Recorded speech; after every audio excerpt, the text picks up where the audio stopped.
కొట్లాడితే మళ్ళీ చేయమప్పుడే నాటికమరుడే ఇలాగా వేములవాడ గుడి ఉన్నది. వేములవాడ గుడి ఉన్నది. వేములవాడ గుడికి నేను 500 కోట్లు పట్టుకొస్తానక్క. 500 కోట్లు పట్టుకొస్తా అంటే కేసీఆర్ పర్మిషన్ ఇవ్వలే.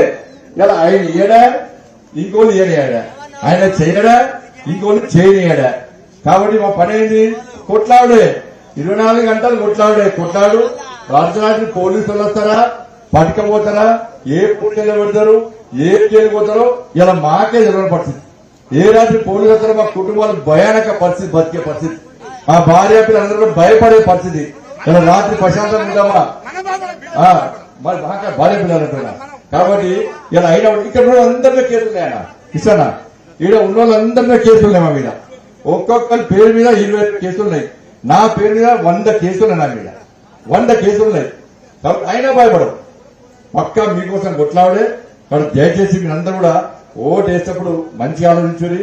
ఈ విషయంలో తప్పకుండా మేము ఎట్టి మనలో ఈ నారాయణ పూర్తిగా చెప్తారు. పూర్తిగానే దానికోసం పక్క కొట్లాడే.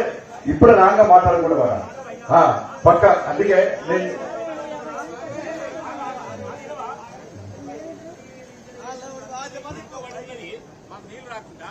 తర్వాత బీసీ అనేది నువ్వు ఒక ఎంపీ అయినందుకే మాకు నీళ్ళు వెనకబడి ఉన్నాయి.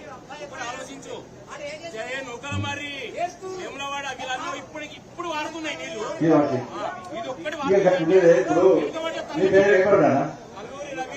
రవేనా ఇప్పుడు ప్రభుత్వాలు ఇస్తే మాకు వివక్ష చూపుతలేదు. ఇప్పుడు మళ్ళా వివక్ష కాదు చూపిస్తారు. మరి ఓట్లు వేసేటప్పుడు నీలాంటి వాళ్ళు నాలాంటి వాళ్ళు ఏం చేయాలి చెప్పాలి.